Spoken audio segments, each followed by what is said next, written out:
theme of burnout is really super important to me, especially because I have been feeling it over the last couple of months, and it's only now that I'm just starting to get on the other side of it.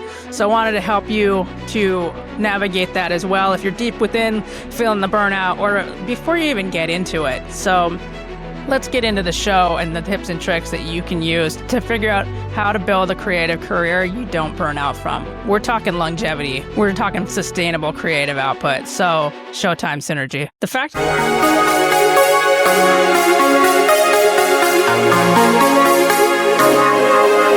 Welcome to the Creative Cynergy Show. As always, I am Coach Cyn, and I am your guide on your mind-body wellness journey for writers and creators. Now, if you caught my last episode of the Creative Cynergy Show, I was talking about how to build your business and build your dreams without burning out. Well, I want to continue on that topic. The fact of the matter is, creative professionals, be it writers, designers, tattoo artists, music engineers, whatever the vocation, they don't generally fail, and I use that term loosely. They don't generally fail in their careers because they're not good at it. It's because we push ourselves too hard. It's a fact. And I know that can be relatable to any other vocation, but here we're talking about high performance creators. And high performance means we're at a level where we are in it, man. We are pushing to the nth degree because we're passionate about it. Some of us are trying to prove a point, not to other people, but to ourselves, that we can actually do this. And we've been doing it for a long time, or we're just starting out, but we have something that we want to say through our work. And in that respect, it becomes something that we dive headlong into. And this is why I've put together, writing and working out, because those are my two lives, essentially. But creatives can compare themselves to professional athletes because we have the same sort of mentality. If you ever hear Conor McGregor or Ronda Rousey talk about how they approach their fights, they go all in. And that's true of any professional athlete, any of the ones that are really truly successful. I mean, you've heard the story before about Michael Jordan going out there and shooting the basket multiple times until he could nail it. It was ingrained in his head how he needed to throw that ball to make it into the basket. It's the same with artists because we spend years building our crafts, right? So as a writer myself, I started out by reading, and that sparked in me something where I said I wanted to do that too. And it took me, multiple years of trial and error and discovery of my own writing voice to actually start to feel like, okay, this is who I am as a writer. So now I'm under the fantasy umbrella, and I'm comfortable there. I know how to tell stories in that vein. Readers recognize that my pacing and my characterization and my dialogue is a certain way. And that's true of any other writer, But in order to sustain that type of creativity as the years go by, we have to put things in place, because at first it starts out and, the creative endeavor, we're really super excited about it. Most of the time we're young, fresh-eyed, excited, saying, I'm going to conquer the world. I remember when I was in my early 20s, I was like, by 25, I'm going to be worldwide successful millionaire author. Yeah, well, we all have big dreams, right? Things happen, life happens. But it's more in the chase and the consistency of building that creative career. The only way we can sustain it is by making sure that we build it not only as a business, but as something that we can carry as, well, essentially as humans, that we can carry our own workload. And I know a lot of AI agents are popular now to take on some of the workload for you, but I'm going to argue till my mouth is dry and my throat is raw that I don't care how good AI gets, it's never going to produce the same creativity that you get from right here and right here. It's going to just be gobbledygook patched together through whatever resources that it pulled from. It's not a sentient being. It cannot think. It cannot be bargained with, and it absolutely will not stop until it kills creativity. This is why we need to be able to build ourselves up so we can sustain our creative careers long term. And I'm not saying we're fighting against Terminator-style robots, but because their output is so fast, even though it's garbage, we're up against the wall now to try to put out more work. And you're going to fall into a trap trying to do that, because you're never going to be able to, face that type of adversity head on, because yes, the computer is always going to be much, much faster. Is it better? No, read some of the slop, but it's going to produce more. So then the artists themselves are like, well, in order to combat that, I need to produce more. I've never fallen into that line where you do rapid release for books. I don't know, this is my experiences coming from being an author and a writer. Yes, you can do quite a bit of creative output, particularly in more like content writing. You can kind of churn that out pretty quickly. When it comes to novel writing, I actually tried the rapid release before. And what I found was it kind of watered down the story I was trying to tell. Because instead of focusing on, building up the characters and the story and the description and so forth, and taking my time with it the way that I would like to, instead I was thinking, I got to get this churned out. So it's the same thing that, using AI, you're just churning out whatever onto the page, and eventually your readers are going to be like, I'm not feeling this. So we need to be able to, like I said, balance our workload so that we don't wind up burning out. Most creatives earlier in their careers, like I said, are trying to establish themselves as a brand or business. I came in just right before the ebook era, so I've been on both sides of it, where it was like more analog and then we went digital. So I've done the hard copy stuff, and I've also done more digital creation. But now coming into it, so you have to do all the things, right? You have to have the website, the social media, the this, the that, the other. It's important to build your product first. If you're getting into writing, get into writing because you love to write. Get into writing because there's a book in your head that hasn't been written yet. And you know what that means? You have to write it.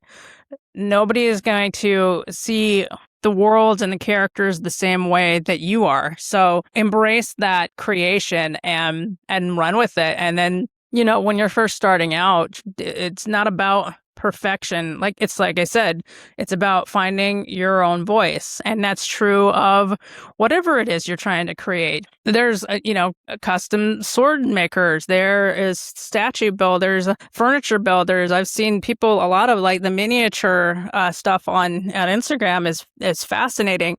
It's important to have something that you're passionate about, because especially in the world today, everything is topsy-turvy and nothing is solid anymore. It almost feels like we're walking on quicksand. But if you link yourself to whatever you're passionate about and you stay the course, it's going to help you to get up in the morning and have a sense of purpose. But we don't want to just, like I was saying, in our early careers, we dive headlong into that, and we are in go mode because we're trying to produce very, very quickly to get out of the starting blocks, as they say. But to try to keep doing that year after year after year, like I said at the beginning of this, without a solid team behind you to continue to consistently create, it can start to wane on you. I know it's waning on me. I'm a one woman show here doing this whole thing. So I appreciate you guys coming along for the ride. I know it's not polished, but hey, as creatives, none of our work is polished. And to be perfectly frank, as long as the information is getting out, I don't care, and it's important as a creative to learn that kind of thick skin anyway, because it's more about your message than it is trying to curate the perfect Instagram, So one of the reasons that creative businesses and careers start to become unstable over the years is because you don't have systems in place. When you first start out, like I said, you're just throwing stuff at the wall and you're trying to see what sticks. Realistically, you want to approach your writing career or any creative career as a business. And there is so much information out there that can help you to start to develop that mindset. I'm just going to run over a couple of things. First one being that you need to have a system in place. And that's not just for how you create your work, how you publish your writing, what kind of content you put out to get readers interested. A lot of it's networking these days, but it's also how, and this is what my channel is specifically all about, it's also to have a system in place that will help you maintain your mind and body wellness so that it works together in synergy, which is what I'm constantly talking about here on the Creative Cynergy Show, because if your mind doesn't work right, your body's not going to produce. If your body is not feeling well, you're not going to be able to harness your mind for your creative efforts. So you want to start to develop a system where all of this works in unison, and that will help you with your creative performance. Having a sustainable creative career is more about having structure rather than chaos. A lot of the writers that I follow who are pretty much old school, they love to fly by the seat of their pants. They don't outline. They don't do anything. They just sit down and start writing. I tried that.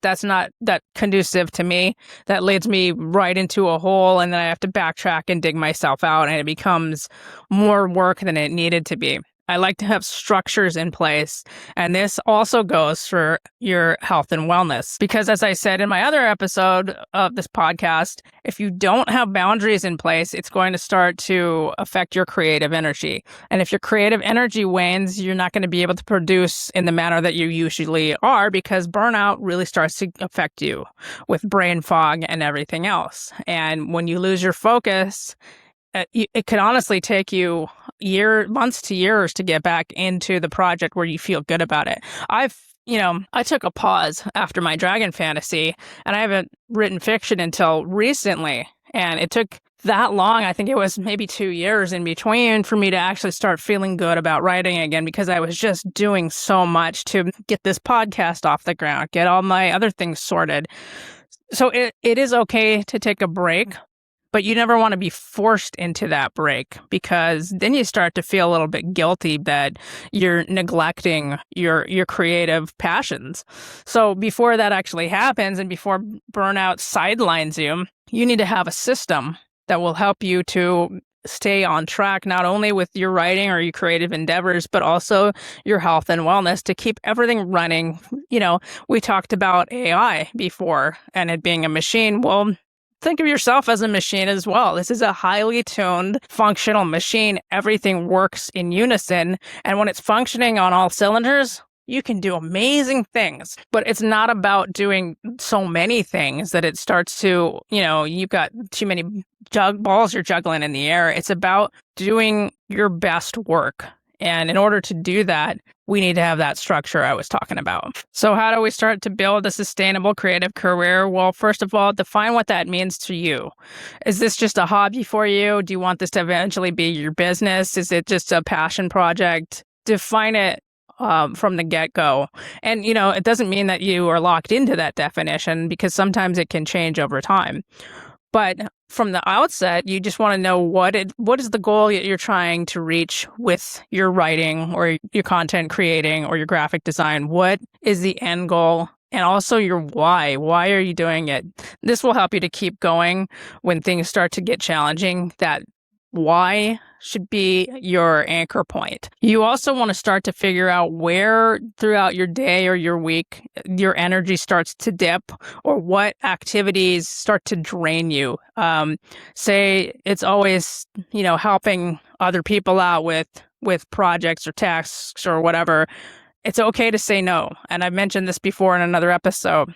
It's okay to set those boundaries. Like I was saying before, it's okay to say no, or it's okay to not always be there for everybody else except for yourself. I've been guilty of this myself. And the second you start to take time for yourself, people are going to be like, they might raise a fuss, but they'll get over it.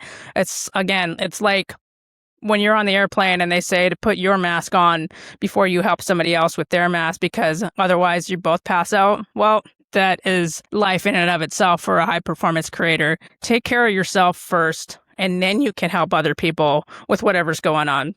I'm not saying to cut them off or anything like that, but you have to know where you're being drained, and that you need to be able to fill up first before you can give, because you can't give anything from an empty well, and that includes giving to yourself. And you want to start to build repeatable systems.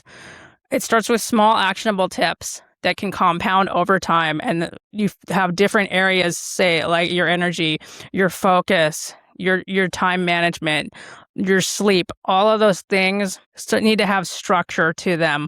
It doesn't have to be so locked in and rigid, because that will also drive you crazy, but you need to have some semblance of, okay, I need to do these things in order to maintain my optimal creative output. And one of the things that I have been working on diligently is a 4-week creative system. It's a creative reset for writers and high performance creators to do just that, to help you establish a baseline of where you are right now and then where you want to be at the end of that 4 weeks. And as you go along, and it's self-guided, it's easy, actionable tips, as I said, you will start to develop healthy habits that you can maintain not just through the 4 weeks, but throughout your entire life for creative longevity. It's meant to be sustainable. It's, again, easy to follow.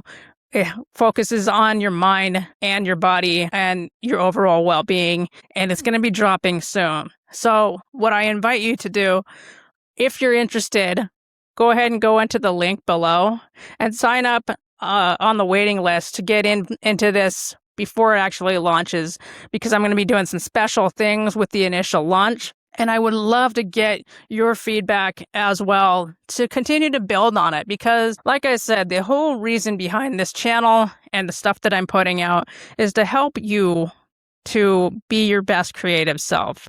The 4-week creative reset system is designed specifically for writers and other creators to help them to increase energy, focus, resilience, and overall well-being. And it's going to be a great asset to you. And if you're hesitant, that's fine. Totally obligation free. What I would invite you to do at that point, if you haven't already, check out my free wellness blueprint that I designed specifically for high performance creators. That link is also in the description. It outlines the things that you need to get started to help you on your wellness journey. It doesn't go as in depth as the 4-week system will, but it is a way to get you, out of the blocks, out of the starting gate. So those resources are in the link below. And if you found any value in this or my other videos, please like, subscribe, hit that notification bell so you never miss a moment of these actionable tips.